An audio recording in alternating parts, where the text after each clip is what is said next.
అప్పుల బాధలు వెంటాడుతున్నాయా? అయితే 6 జేవిఆర్ వారి జాతిరత్నాలు ధరించండి. వెల్కమ్ టు మనం టీవీ. నేను మీ మనోజ్. ఢిల్లీ బ్లాస్ట్ తర్వాత చాలా విషయాలు వెలుగులోకి వస్తున్నాయి. నిజంగా యుద్ధం అంటే ఏదో బోర్డర్లలో చేయడం కాదు, ఇంట్లో ఉన్న ఎవరైతే ఉంటారో దొంగలు ఉంటారో వాళ్ళని కూడా పట్టుకోవాలి అని చెప్పి మనం కొన్ని విషయాలు తెలుసుకున్నాం. మన డాక్టర్లు, మన దేశం కోసం పనిచేస్తున్న డాక్టర్లు రెసిన్ అనే ఒక విష పదార్థాన్ని తయారు చేసి, ఆముదం గింజల ద్వారా వచ్చిన ఒక విష పదార్థాన్ని తయారు చేస్తున్నారు. దానితో లక్షల మందిని చంపేయడానికి ప్లాన్ చేస్తున్నారు. అసలు ఆ రెసిన్ ఎలా తయారు చేస్తారు? అదొక ప్రోటీన్ అంటున్నారు, మరి అది టాక్సిక్ ఎలా అయింది ఏంటో మాట్లాడదాం. మనతో పాటు జూమ్ కాల్లో యాడ్ అయ్యారు సిసిఎంబి రిటైర్డ్ సైంటిస్ట్ జగన్నాథం గారు. నమస్కారం సార్. నమస్కారం అండి. సార్, పర్టికులర్గా ఈ రెసిన్తో 1,00,000 మందిని చంపొచ్చా అని చాలా మంది అంటే డౌట్ పడుతున్న సిచ్యువేషన్. నిజంగా అంత పవర్ ఉందా సార్ దానికి? రెసిన్ అనేటువంటిది ఒక ప్రోటీన్ అండి. మీరు ఇంతకుముందు చెబుతున్నట్టుగా ఆముదం గింజల్లోంచి దీన్ని తయారు చేస్తారు. అయితే ఆముదాన్ని చిన్నపిల్లలకి కొంత మందుగా కూడా వాడతారు చిన్నప్పుడు. అయితే అది మోతాదు దాంట్లో చాలా తక్కువ ఉంటుంది. అలా అతి తక్కువ మోతాదు ఉన్నప్పుడు దీనివల్ల ప్రమాదం ఉండదు. కానీ దీంట్లో మీరు చెప్పినటువంటి రెసిన్ అనేటువంటి ప్రోటీను ఆముదం గింజల్లో 0.11% ఉంటుంది. ఈ 0.1%ని మనం ఆముదం గింజల్లోంచి పరిశోధనాశాలలో భారీ స్థాయిలో ఉత్పత్తి చేయొచ్చు. అంటే ప్యూరిఫై చేయొచ్చు. ఆముదం గింజలు తీసుకుని ఆముదం గింజల నుంచి ప్యూరిఫై చేసే విధానం ఒకటి. అలా కాకుండా బయోటెక్నాలజీ విధానాలు కూడా ఉన్నాయి. బయోటెక్నాలజీ విధానం అంటే ఈ ప్రోటీన్ని ఏ బ్యాక్టీరియాలోనూ సింథసిస్ చేయడం, large scale molecular biology techniques ఉపయోగించి లార్జ్ స్కేల్ ప్రొడక్షన్ చేయడం, ఇలా రకరకాల విధానాల ద్వారా ఈ ప్రోటీన్ ఉత్పత్తి చేసేటటువంటి విధానాలు శాస్త్రీయంగా ఉన్నాయి. అయితే ఈ ప్రోటీను ఇది వాటర్ సాల్యుబుల్, నీళ్లలో కరుగుతుంది. అలాగే దీని కనుక మోతాదును మించి కనుక ఇస్తే దీనివల్ల అనేకమైనటువంటి చెడు లక్షణాలు ఉన్నాయి. ఇది వ్యాధిగ్రస్తం చేస్తుంది. వ్యాధిగ్రస్తులను చేయడమే కాకుండా విషపూరితమై మనుషుల్ని చంపడం కూడా చేయగలుగుతుంది. అది దీంట్లో ఉండేటువంటి శక్తి. అయితే ఇప్పుడు మీరున్నట్టుగా చాలా బాధాకరమైనటువంటి విషయం, చదువుకుంటున్న వాళ్ళు, డాక్టర్ వృత్తిలో ఉన్నవాళ్ళు, ఇటువంటి వాళ్ళు దీన్ని ప్రజా ప్రయోజనాల కోసం కాకుండా ప్రజల్ని చంపే విధంగా దీన్ని టెర్రరిస్ట్ యాక్టివిటీస్లో వినియోగిస్తున్నారు అనేటువంటి విషయం చాలా దారుణమైనటువంటి విషయం. అయితే దీనికి మనుషులను చంపేటటువంటి లక్షణం కూడా ఉంది. అది ఒక మోతాదు దాటి కనుక దాన్ని నీళ్లలో కలిపినా, దాన్ని తీసుకున్నా ఒక 4 గంటల నుంచి 8 గంటల మధ్యలో దాని యొక్క ప్రభావాన్ని చూపించడం మొదలెడుతుంది. ఈ కాన్సన్ట్రేషన్ కనుక పెరిగితే తప్పనిసరిగా మరణం సంభవిస్తుంది. కాబట్టి దీన్ని ఇటువంటి విధంగా దీన్ని వినియోగించడం అనేటువంటిది చాలా దారుణమైనటువంటి విషయం. అది జరుగుతోంది. ఈ విషయమై ప్రత్యేకించి చర్యలు తీసుకోవాల్సిన అవసరం ఉంది. ఇది ఎక్కడెక్కడైతే తయారు చేస్తున్నారో ఆ తయారు చేసేటటువంటి ప్రదేశాల్లో కూడా నిఘా ఉండించాల్సినటువంటి అవసరం ఉంటుంది. అయితే దీనికి ఖచ్చితంగా టాక్సిక్ లక్షణాలు ఉన్నాయి. టాక్సిన్ లక్షణాలు కలిగి ఉండి ఇది మనుషులను కూడా చంపగలిగేటువంటి శక్తి సామర్థ్యాలు కలిగి ఉండేటువంటి ప్రోటీన్. అంటే సార్, ఇప్పుడు ఇది ఆ రెసిన్ యొక్క పౌడర్ని కలిపితే సరిపోతుందా, లేకపోతే అంటే ఎంత క్వాంటిటీలో ఒక మనిషిని చంపాలి అంటే ఒక దీంట్లో 3 రకాలు 3 రకాలుగా దీని ప్రభావం ఉంటుందండి. ముక్కు ద్వారా పీల్చిన పౌడర్ని లోపలికి వెళ్ళిపోతుంది, లేదా మనం నోటి ద్వారా తీసుకున్నప్పుడు, లేదా ఇంజెక్షన్ ద్వారా. ఇలా మీరు ఏ విధానంలో ఈ ప్రోటీన్ మీరు ఇచ్చినప్పటికీ కూడా ఇది అన్నిటికంటే ఎక్కువ ప్రమాదాన్ని ఇక్కడ ముక్కు ద్వారా పీల్చినప్పుడు మీకు ఎక్కువ భాగం లోపలికి వెళ్ళదు. మిగతా 2 విధానాల్లో కనుక దీన్ని వినియోగించినట్టయితే ఇది ఏమవుతుందంటే ఫస్ట్ శ్వాసకోశంలోకి పోతుంది కాబట్టి ఊపిరితిత్తుల్లోకి వెళ్ళి అక్కడ నీళ్లు చేరేటట్టు చేస్తుంది. ఈ ప్రోటీను ఇతర ప్రోటీన్ని సింథసిస్ కాకుండా చేస్తుంది జీవకణాల్లో. దీని స్వభావం ఏమిటంటే మన ప్రతి శరీరంలో ఉండే ప్రతి కణంలోనూ కూడా ప్రోటీన్లు ఎప్పటికప్పుడు ఉత్పత్తి అవుతూ ఉంటాయి. అవి రకరకాలైనటువంటి జీవ పదార్థాలను ఉత్పత్తి చేసి అనేకమైనటువంటి జీవ రసాయనిక చర్యలను కొనసాగిస్తూ ఉంటాయి నిరంతరంగా. ఈ రెసిన్ అనేటువంటి ప్రోటీన్ ఏం చేస్తుందంటే ఈ ప్రోటీన్ సింథసిస్ని ఆఫ్ చేసేస్తుంది. అంటే ఇది ఏ కణం మీదైనా కానీ ప్రభావాన్ని చూపించవచ్చు. కాబట్టి చూపించి ఎప్పుడైతే ప్రోటీన్ సింథసిస్ ఆగిపోయిందో ఆటోమేటిక్గా మీకు చర్యాత్మక ఏ రసాయన చర్యలు శరీరంలో జరగాలో జరగవు. ఊపిరితిత్తుల మీద దీని ప్రభావం చూపించవచ్చు, ఉదరకోశం మీద దీని ప్రభావం చూపించవచ్చు, లేదా ఇతర కణాల మీద జీవకణాల మీద చూపించి ఎప్పుడైతే జీవకణాల్లో ప్రోటీన్ ఉత్పత్తి ఆగిపోయిందో ఆటోమేటిక్గా అది మరణానికి దారితీస్తుంది.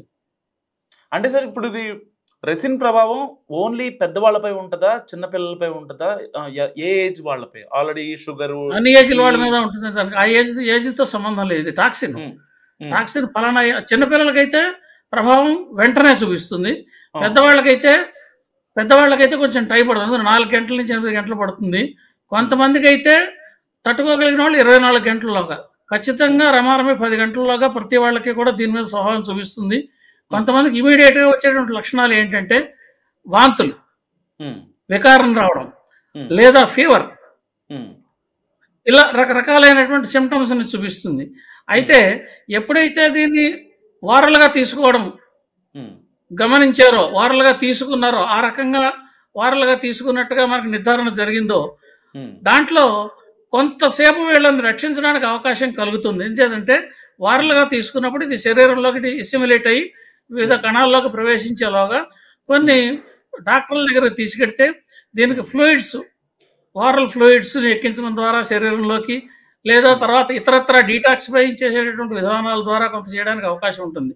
అయితే ఇది ఈ కారణంగా మాత్రమే అది జరిగిందనేటువంటి దాన్ని తెలుసుకోవడము, దాన్ని తక్షణ చర్యలు తీసుకోవడము వెంటనే చేయాల్సినటువంటి అవసరం వస్తుంది. అది గ్రహించలేకుండా ఈ లక్షణాలు ఇతరత్ర కారణాల వల్ల కూడా, జ్వరం అనేటువంటిది ఇతరత్ర కారణాల వల్ల కూడా వస్తుంది, వామిటింగ్ కూడా ఇతరత్ర కారణాల వల్ల కూడా వస్తుంది, వికారము, వాంతులు, ఇటువంటివి, డీహైడ్రేషను, ఇటువంటి లక్షణాలన్నీ ఒకదాని తర్వాత ఒకటి పడచూపుతూ ఉంటాయి. అయితే ఇది ఈ రెసిన్ వల్ల జరిగింది అని తెలుసుకుని మనం తీసుకెడితే డాక్టర్ల దగ్గరికి తెలియాలి కదా ఇది రెసిన్ ద్వారా జరిగిందని. కాబట్టి అందుకనే టెర్రరిస్ట్ యాక్టివిటీస్లోనూ వాటిల్లోనూ మీరు అన్నట్టుగా డాక్టర్లు ఎవరైతే ప్రజల యొక్క ప్రాణాలను కాపాడాలో వాళ్లే వీటిని తయారు చేసి వివిధ మార్గాల ద్వారా ప్రజల్ని మోసం చేసి వాళ్ళని చంపుదాం అనేటువంటి ప్రయత్నం ఎప్పుడైతే కలిగిందో నైతిక విలువలు పూర్తిగా పతనమయ్యాయి. ఎందుకంటే వైద్యో నారాయణో హరి అన్నాం, వైద్యుడు అంటే భగవంతుడితో సమానం.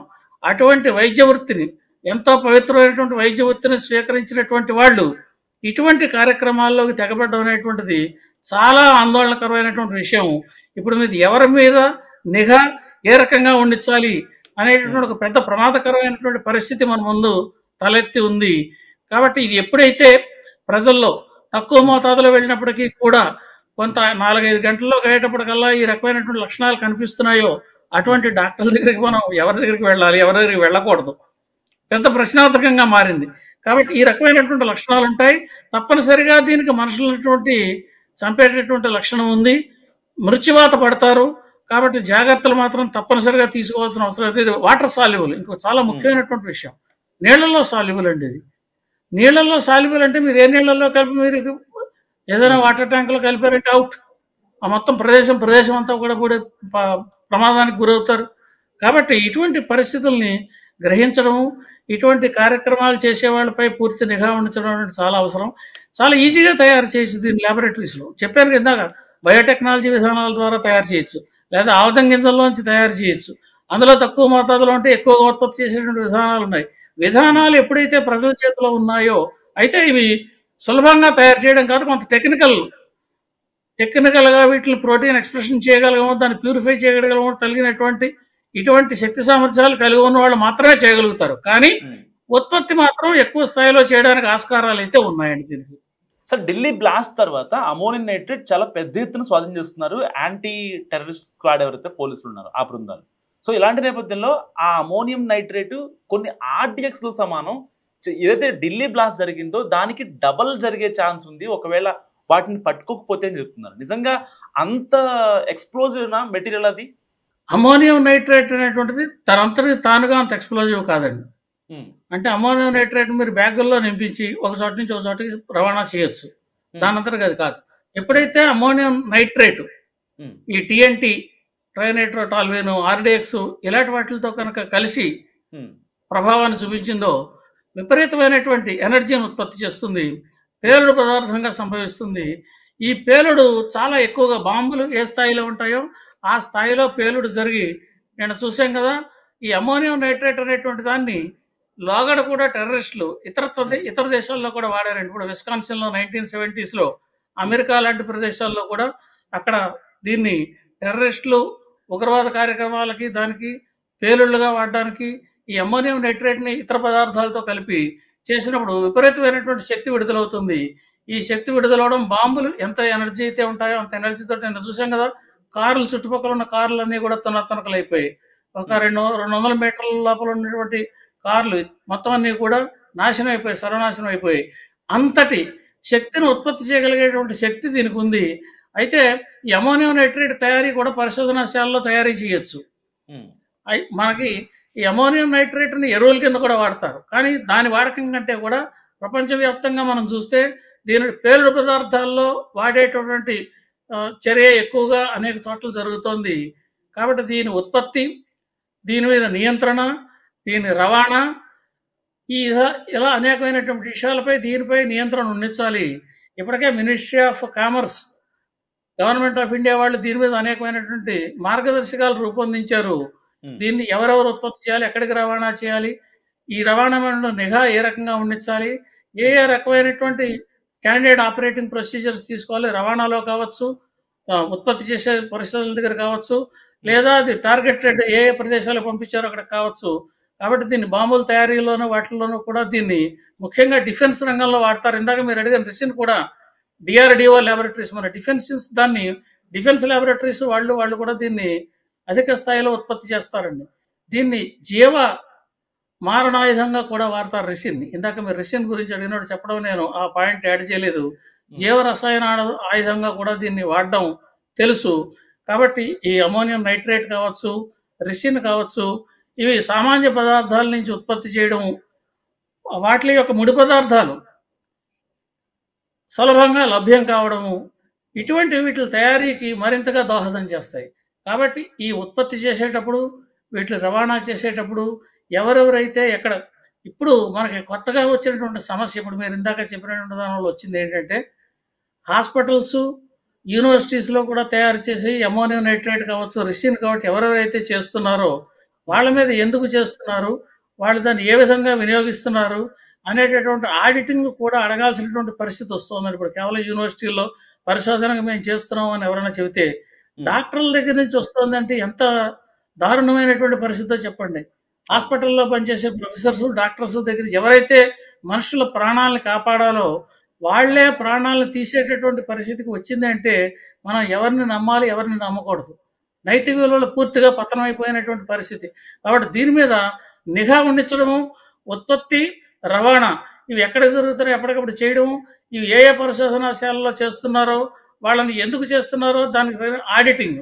మీరు అమోనియం నైట్రేట్ ఉత్పత్తి చేశారా, విషం ఉత్పత్తి చేశారా, లేదా ఇతర జీవ రసాయన అణువులను తయారు చేస్తున్నారు, ఇటువంటి ప్రమాదకరమైనటువంటి వీటి మీద ఎప్పటికప్పుడు ఆడిటింగ్ నెలకోసారో 6 నెలలకోసారో వాటి ఉత్పత్తి సామర్థ్యాన్ని బట్టి ప్రభుత్వం, ఎవరో ఒక ప్రభుత్వ అధికారికో, ప్రభుత్వ ఒక సంస్థకో ఈ వివరాలని ఎప్పటికప్పుడు తెలియజేసేటట్టుగా ఒక వ్యవస్థ మనకి ఉండి తీరాల్సిన పరిస్థితి కనిపిస్తోందని ప్రస్తుతం.